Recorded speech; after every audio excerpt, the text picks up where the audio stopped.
하나님께서 오늘 우리에게 주신 말씀은 창세기 22장 1절로부터 14절 말씀입니다. 그 일 후에 하나님이 아브라함을 시험하시려고 그를 부르시되 아브라함아 하시니 그가 이르되 내가 여기 있나이다. 여호와께서 이르시되 내 아들 내 사랑하는 독자 이삭을 데리고 모리아 땅으로 가서 내가 네게 일러준 한 산 거기서 그를 번제로 드리라.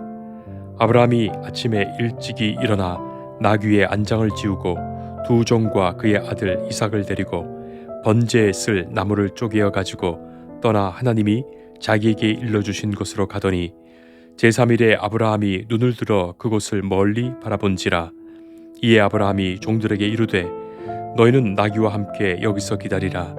내가 아이와 함께 저기 가서 예배하고 우리가 너희에게로 돌아오리라 하고 아브라함이 이에 번제나무를 가져다가 그의 아들 이삭에게 지우고 자기는 불과 칼을 손에 들고 두 사람이 동행하더니 이삭이 그 아버지 아브라함에게 말하여 이르되 내 아버지여 하니 그가 이르되 내 아들아 내가 여기 있노라. 이삭이 이르되 불과 나무는 있거니와 번제할 어린 양은 어디 있나이까. 아브라함이 이르되 내 아들아 번제할 어린 양은 하나님이 자기를 위하여 친히 준비하시리라 하고 두 사람이 함께 나아가서 하나님이 그에게 일러주신 곳에 이른지라. 이에 아브라함이 그곳에 제단을 쌓고 나무를 버려 놓고 그의 아들 이삭을 결박하여 제단 나무 위에 놓고 손을 내밀어 칼을 잡고 그 아들을 잡으려 하니 여호와의 사자가 하늘에서부터 그를 불러 이르시되 아브라함아 아브라함아 하시는지라. 아브라함이 이르되 내가 여기 있나이다 하매 사자가 이르시되 그 아이에게 내 손을 대지 말라. 그에게 아무 일도 하지 말라. 네가 내 아들 내 독자까지도 내게 아끼지 아니하였으니 내가 이제야 내가 하나님을 경외하는 줄을 아노라. 아브라함이 눈을 들어 살펴본즉 한 숫 양이 뒤에 있는데 뿔이 숫풀에 걸려 있는지라. 아브라함이 가서 그 숫 양을 가져다가 아들을 대신하여 번제로 드렸더라. 아브라함이 그 땅 이름을 여호와 이레라 하였으므로 오늘날까지 사람들이 이르기를 여호와의 산에서 준비되리라 하더라. 아멘. 개신교의 십자가와 가톨릭의 십자가는 그 모양이 다르지요. 가톨릭의 십자가에는 가시관 쓰고 두 손에 못이 박히고 두 발에 못이 박히고 허리에 창이 찔리신 그 상처 입은 예수님이 달려있지요. 그래서 가톨릭에서는 바로 그 십자가에 달리신 예수님을 묵상하며 기도합니다. 그런데 개신교의 십자가에는 예수님이 달려있지 않습니다. 그것은 첫째, 어떤 형태로든지 사람의 상을 만들지 않기 위해서입니다. 그 상 자체가 자칫 우상이 되지 않게 하려는 뜻입니다. 둘째, 예수님은 십자가에 달려 죽으셨습니다. 그러나 예수님은 부활하셨습니다. 그 십자가는 단지 예수님이 달려 죽으신 십자가가 아니라 예수님의 부활을 상징하기에 십자가에 예수님 달리신 상이 없습니다. 그러나 무엇보다 개신교의 그 십자가에 예수님의 상이 없는 것은 그 십자가에 예수님이 아니라 내가 달렸어야 했기 때문에 그렇습니다. 그 십자가는 내가 달려있는 십자가이기에 그렇습니다.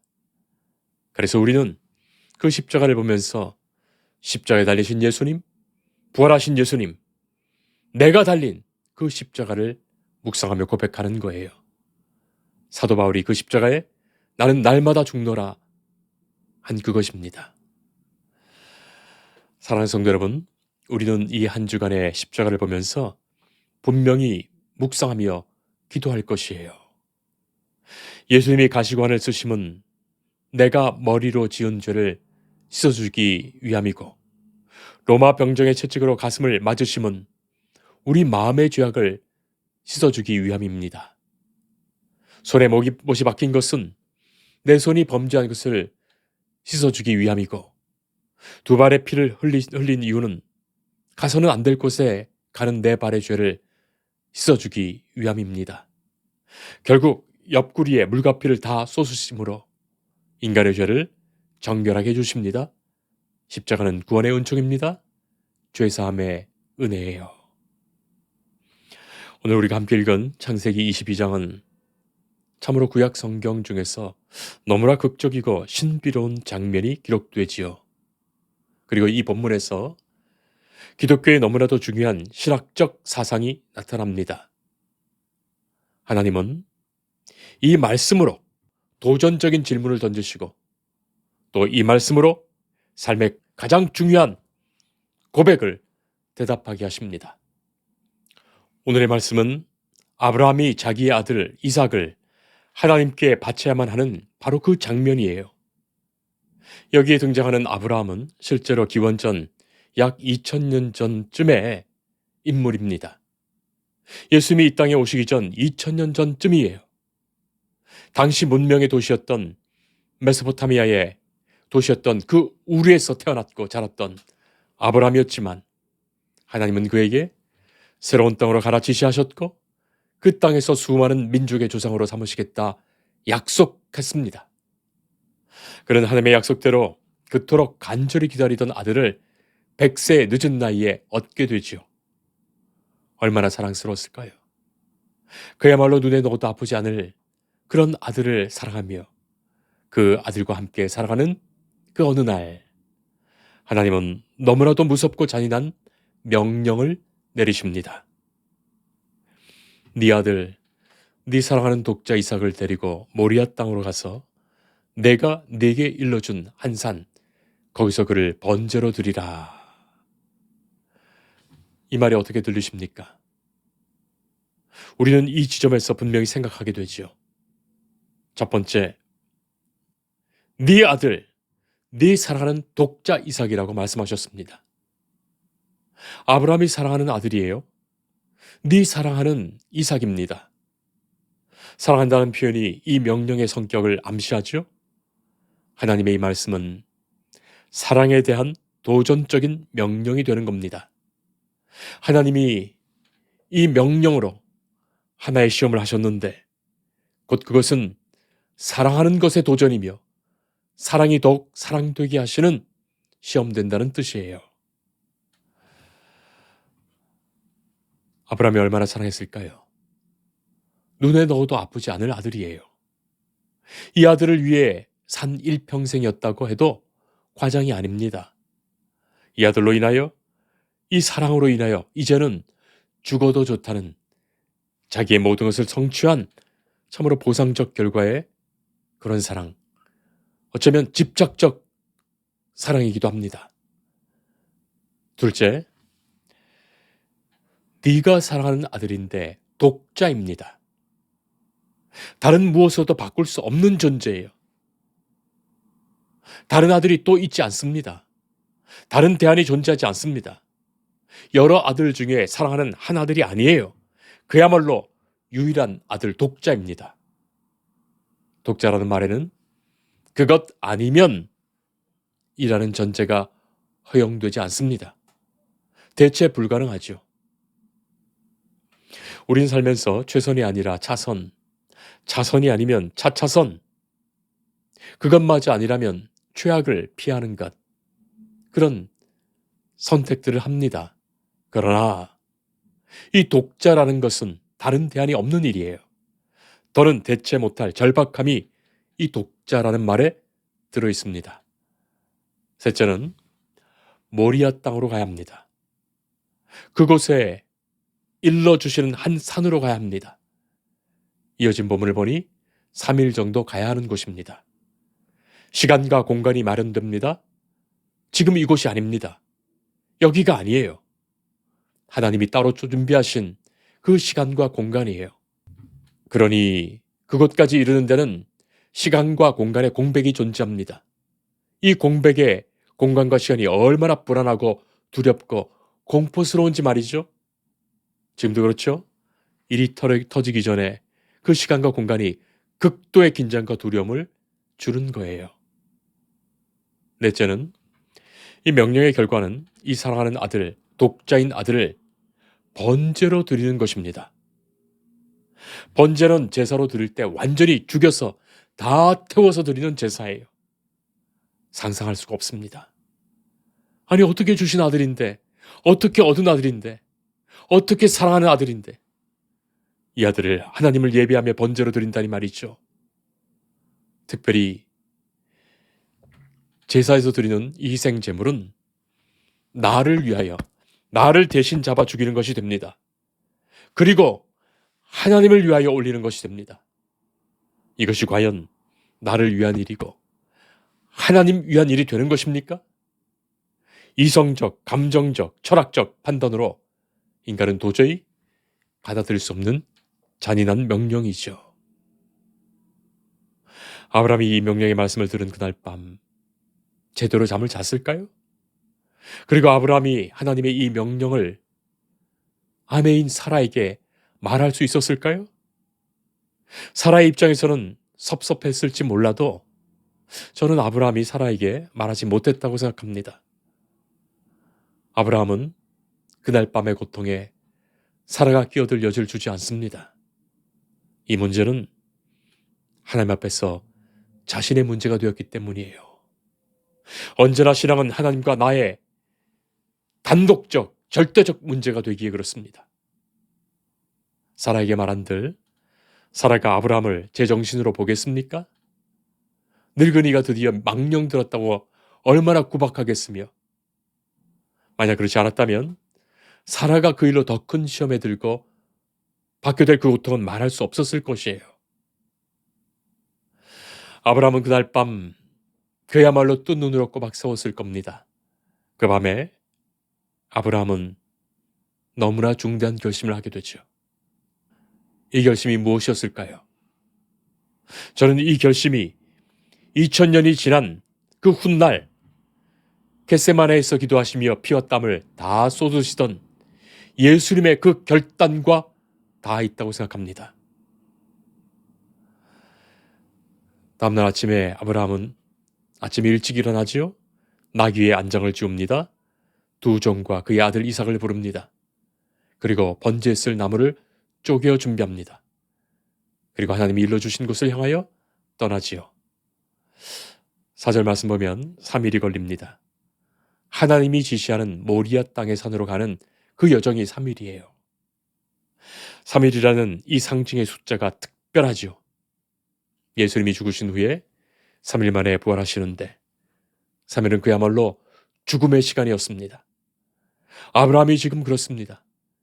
이 3일의 시간은 살아있다고 한들 지금 산 것이 아니에요. 눈에 넣어도 아프지 않을 아들을 데리고 하나님께 나아가며 번제의 희생제물로 드려야 하는 이 아들과 함께 이 3일 길을 가는 거예요. 그야말로 눈물의 길 아니었을까요? 두려움과 슬픔의 길 아니었을까요? 비아돌로로사, 라틴어로 고통의 길입니다. 두려움의 길이에요. 아픔의 길, 눈물의 길이에요. 예수님이 하나님의 말씀을 순종해 가신 그 십자의 길 아니겠습니까? 이 길 가면서 아들이 아버지에게 묻지요. 불과 나무는 있는데 번제할 어린 양이 어디 있는지. 얼마나 기가 막힌 장면입니까? 이 질문에 아버지 아브라함의 가슴은 메어질 듯 했을 거예요. 아무것도 모르는 아이를 데리고 모리아 땅 그 산으로 가는 이 3일의 여정에 아버지는 이삭과 수많은 지난날의 이야기를 하지 않았을까요? 아마 그랬을 겁니다. 하나님이 어떻게 나타나셨어? 어떤 말씀하셨어? 자기가 고향 땅 갈대아 우르를 어떻게 떠났고 하란을 떠나 이곳에 왔는지, 그리고 어떤 약속을 받았는지, 그리고 아들 이삭이 어떻게 태어났는지, 아버지가 어떤 삶을 살았는지, 하나님이 어떤 말씀하셨는지, 그리고 이삭의 이야기를 많이 들어주었을 거예요. 다시는 못 볼 수 있다는 그 잔인한 슬픔 속에서 말입니다. 자, 그러나 그 3일을 걸으면서 아브라함이 또한 무엇을 느꼈을까요? 또 하나님께 무슨 기도를 했을까요? 아브라함 아버지의 슬픔과 아픔을 우리는 다 헤아릴 수는 없을 것입니다. 그러나 아브라함이 이 일로 틀림없이 기도하며 3일을 걸었을 거예요. 하나님을 향한 마음을 새롭게 하며 인내하며 주를 알기에 부족함 없는 믿음을 걸음걸음마다 준비한 거예요. 3일이 지나서 모리아 땅에 이릅니다. 저 멀리 산이 보입니다. 눈을 들어 그곳을 멀리서 바라봅니다. 여러 성경학자들은 이 모리아산을 지금의 시온산으로 봅니다. 그 시온산은 훗날 하나님을 예배하는 성전지었던 산이에요. 그 시온산의 한 줄기에 예수님이 십자가에 죽으신 겟세마네 갈보리가 있어요. 저 멀리서 그 산 바라봅니다. 아브라함이 종들에게 이르지요. 너희는 나귀와 함께 여기서 기다리라. 내가 아이와 함께 저기 가서 예배하고 우리가 너희에게로 돌아오리라 말합니다. 사랑하는 성도 여러분, 우리는 이 짧은 구절에서 수많은 상상을 하게 되죠. 첫째는 아브라함의 그 아픈 마음이에요. 아들을 하나님께 드려야 하는 그 아픈 마음입니다. 사랑하는 아들입니다. 독자들입니다. 어쩌면 자기 자신보다 더 사랑하는 아들이에요. 이 아들을 하나님께 바쳐야 합니다. 둘째는 3일의 시간을 걸으면서 아브라함은 이미 자기가 다 죽었어요. 이 길은 자기가 죽지 않고서는 갈 수 없는 길입니다. 자기가 철저히 온전히 자기 자신을 부인하지 않고서는 질 수 없는 그야말로 십자가의 길인 겁니다. 살아있는 인간 아브라함으로는 결코 갈 수 없는 길이며 순종할 수 없는 말씀이죠.